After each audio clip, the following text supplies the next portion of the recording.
The back and forth argument over the passage and assenting of the 2016 budget was a significant ordeal as the presidency raised issues demanding appropriate adjustments.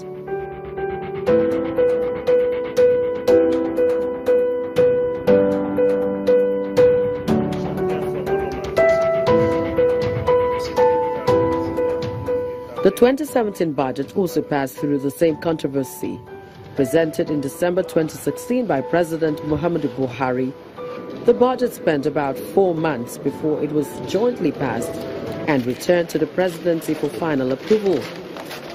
About 20 days was spent in resolving the alleged controversial insertion of new projects to the original budget presented to the National Assembly by the lawmakers before the acting president, Professor Yemi Osinbajo, finally assented on behalf of the president, who is on a medical vacation.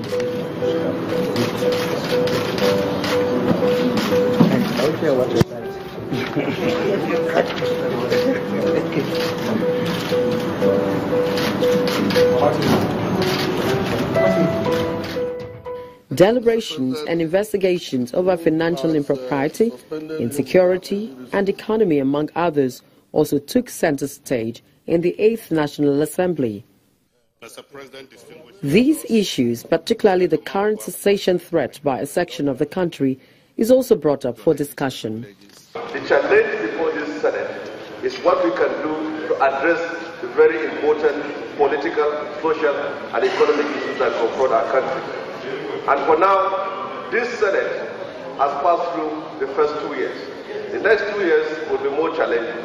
And what is challenging before us is that this country is faced with cessationist crisis from the southeastern part of Nigeria and a statement from the north by anarchists and ultra-conservative nationalists.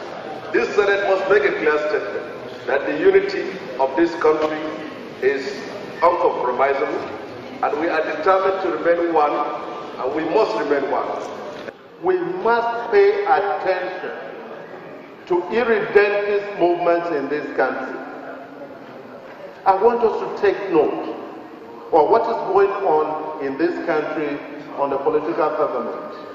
Whether we're talking about Biafra, we're talking about Arewa this, we're talking about Bosu Boys, we're talking about Western Yoruba irredentist movements and so on. Mr. President, the Senate must rise up as a major pillar of our democracy to make a statement on what is going on today.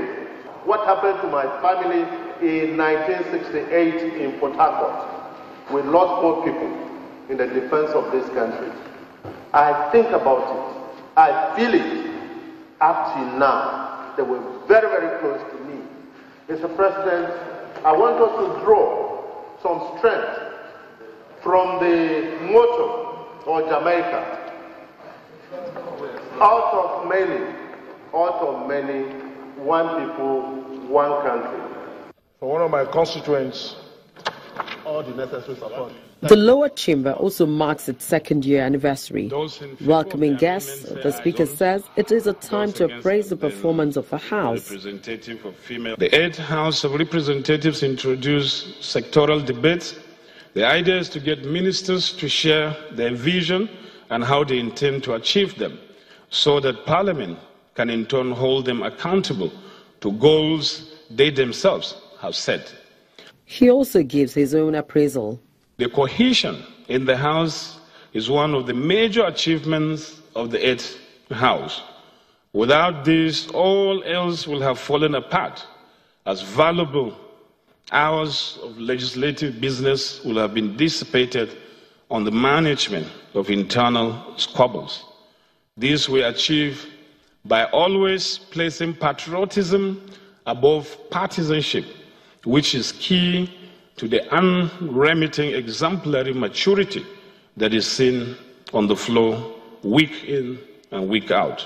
The sacrosanct. Next speaker will be Honorable Chukwuka Onyema.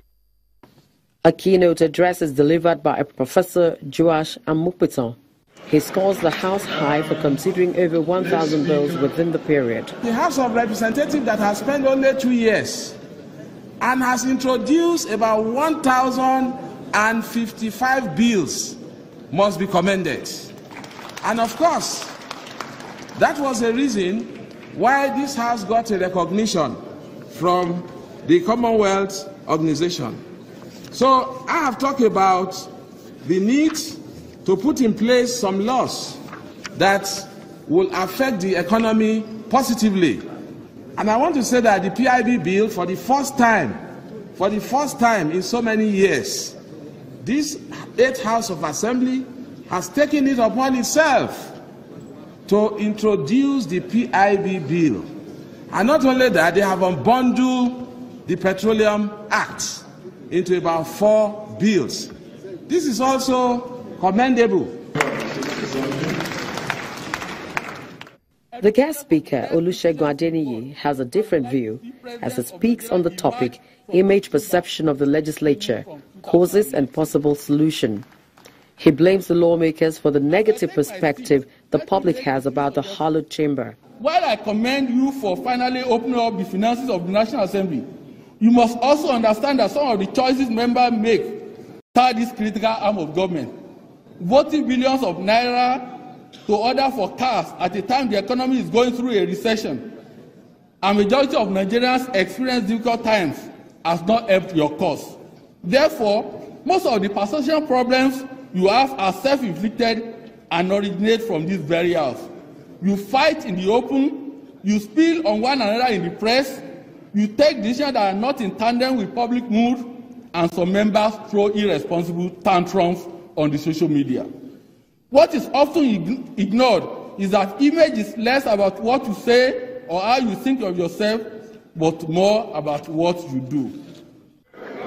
Some guests give their assessment, verdicts and suggestions going forward.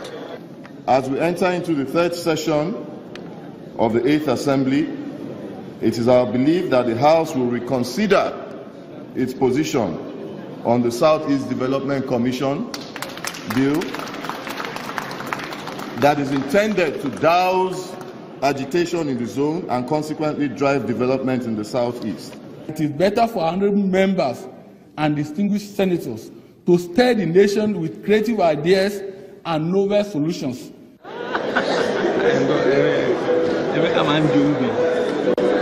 Get it.